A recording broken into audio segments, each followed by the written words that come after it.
soundtrack for the movie for the sound. Okay, here we go. All right. Go.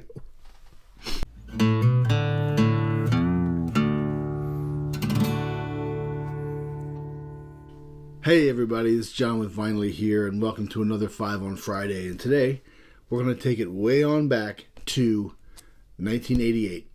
A lot of great music released in 1988, including Operation Mindcrime by Queensryche, which was a big one for me, and Justice for All by Metallica, Nothing Shocking by Jane's Addiction. We also had, on the hip-hop rap side of things, we had It Takes a Nation of Millions to Hold Us Back by Public Enemy. We had, what else did we have? Straight Outta Compton by NWA, that was 1988.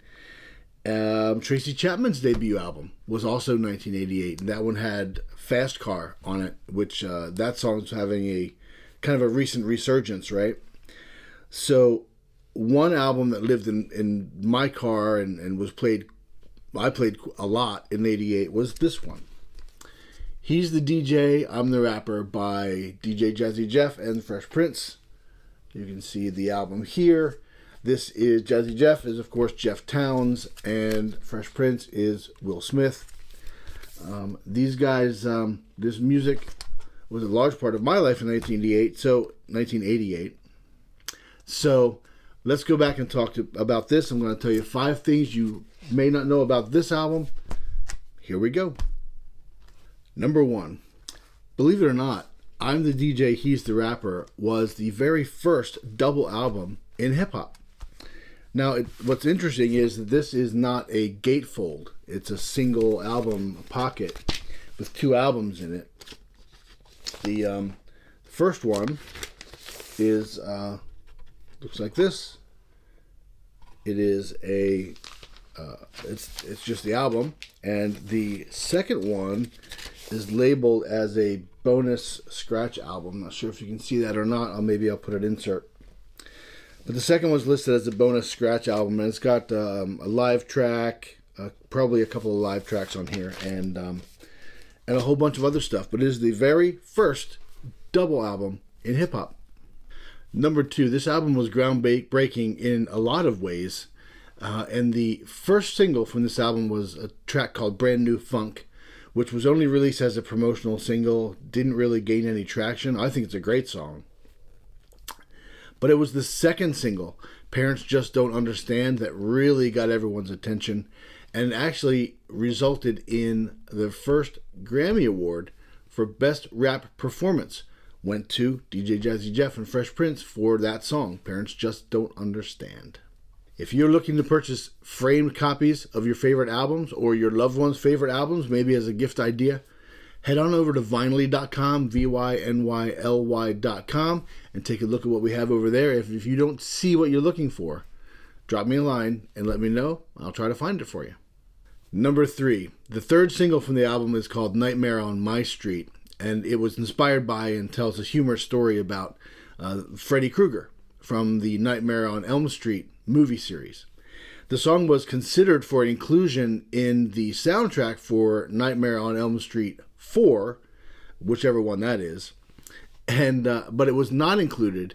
And afterward, they had to include a disclaimer on the cover of the album that the song was not authorized and was not part of the official movie series at all. Early copies of the album do not have that disclaimer, but later copies do.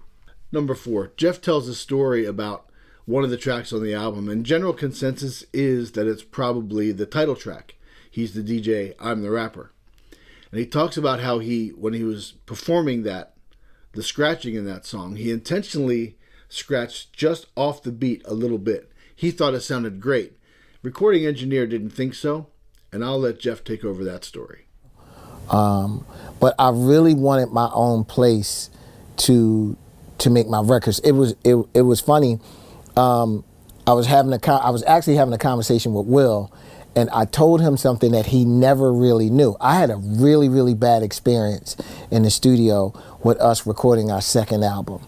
That I had an engineer that I actually did scratches on a song, and I kind of wanted the scratches to lay behind the beat a little bit for feel. And the engineer told me, you should do those over. And I said, nope, they are laying exactly where I want it. And he was like, I really think you should do them over. And I was like, listen, I purposely put them there. And he pushed play and he pushed record and looked at me and said, oops, and he erased it. And we got into it after that, but I was never able to replicate those scratches again, and I can't listen to that record till this day. Number 5. The song Pump Up the Bass uses a drum sample from a James Brown song called Funky Drummer. Now, that drum sample was performed by Clyde Stubblefield, and it is probably, it's definitely one of the most, but it may be the most sampled drum fill in all of popular music. It's been used thousands of times, thousands of different songs. So that drum fill by Clyde Stubblefield, he never was given writing credit on that song. So all of those thousands of uses of his little drum fill, which is classic, you'll know it exactly. As soon as you hear it, you know it.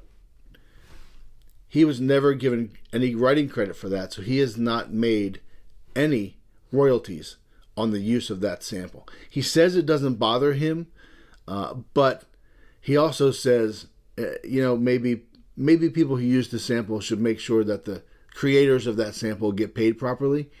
But overall, it is just ubiquitous. That drum sample is just about everywhere.